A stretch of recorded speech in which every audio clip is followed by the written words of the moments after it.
it is Liz, and I am back with this little cutie here. It is a City Toy doll, and she is marked 2013 on the back of her head, and then on her body, it's 2007. I got her a couple of months ago, and I just now started to get her out and look at her again and see exactly what I'm going to do for her next step. And I came across a little unpleasant surprise, a little speed bump, I guess, in her transformation.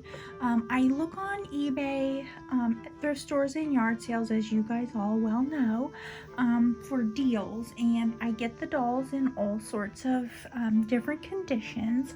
So if there are blemishes on it, then I'm not really that concerned. But I like for those concerns to be apparent at the time of purchase. That way I can decide whether or not the price is good enough or whether I'm even interested in doing that. This has an ink stain, and I'll show it to you here in just a little bit. And it was hidden. I will show you exactly what it looks like and explain what I think happened. But first, let's just do the happy part first, because she is very precious. What drew me to her was, of course, her price and her expression here. She is a newborn. As far as a play doll is, it's got a lot of detail. I like how deep her nose is cut. That gives it more realism.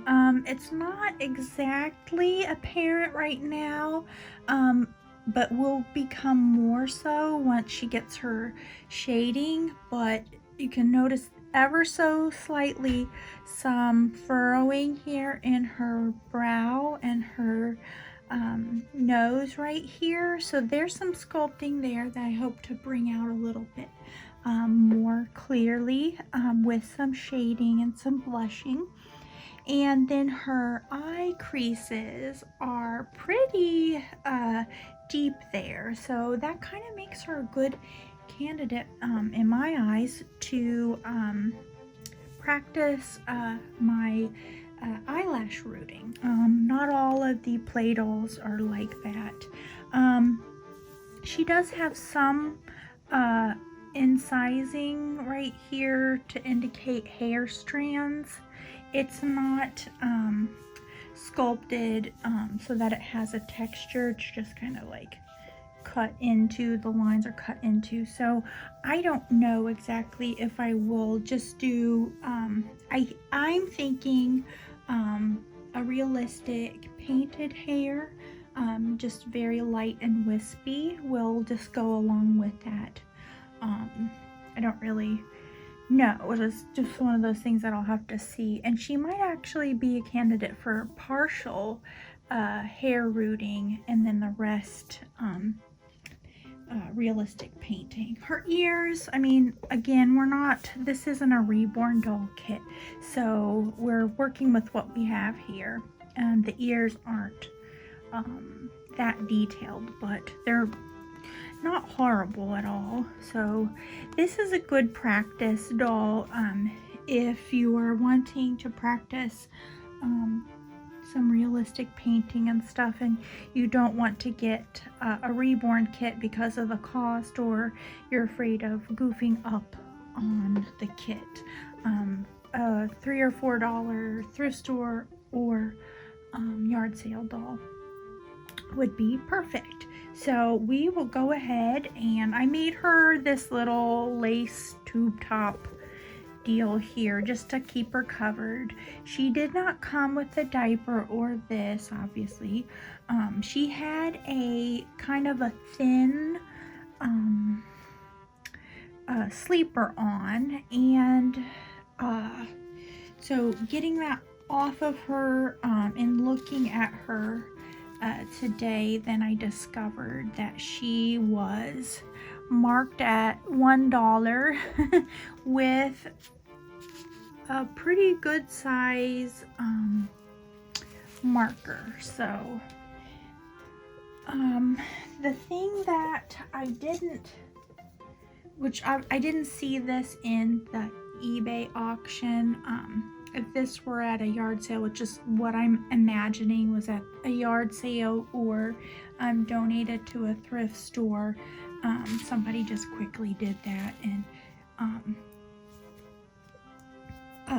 not a big deal if you know that it's there. I've cleaned up the paints or the ink stains before.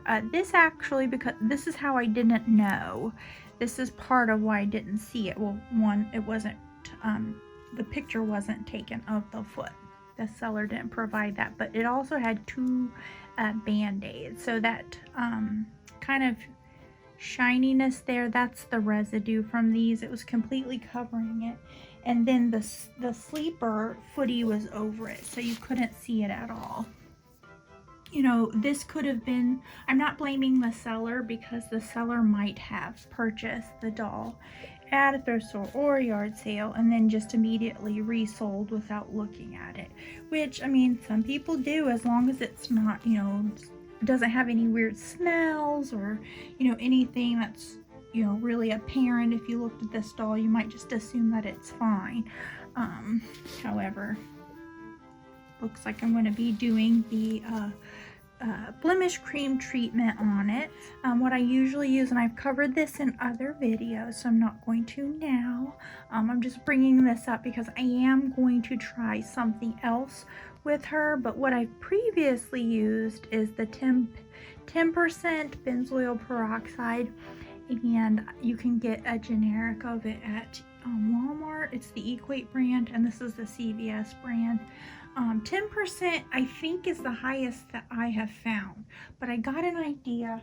I'm going to see if I can figure out something a little bit stronger, and I'll let you know in a part 2 if that works out.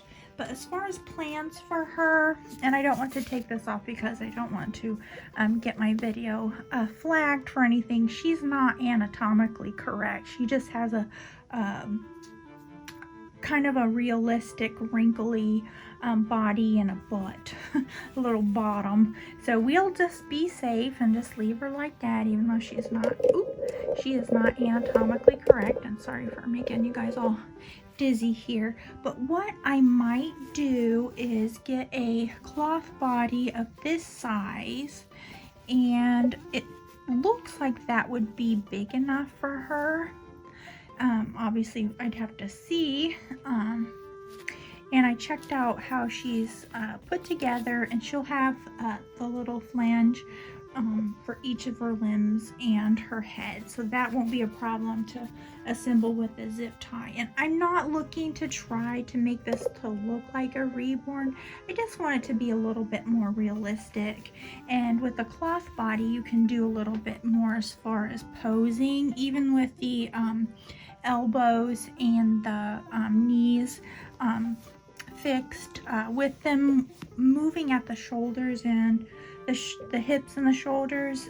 You can get a little bit more range of motion for posing for photos and stuff. Plus it's a little bit squishier, so we'll see. I may or may not keep that. Might, you know, dismember her and try out the body and then decide that I'd just rather have this. So if that's the case, then I'll finish this out to have some realism. And I even thought too that I might, if I go with a cloth body, that I might just do a little, go and do a belly plate out of this. We will see. I don't know. Again, it's not to be a reborn. It's certainly not going to be. Just to give it a little bit more realism. Make it something special. And you will see this little lady here soon. So thank you guys as always. I know that we all are very busy. Sometimes taking some time out can really calm your nerves, and seeing what other people are doing with their baby doll collections and how they're redressing and stuff and displaying them can just really just be something fun to do for a few minutes. So I hope that that's what I accomplish here. As always, put your comments and suggestions in the comment section, and I will be seeing you again soon with her. And I just put her little arm away, even though I like to say have a magical day, everyone. Bye bye.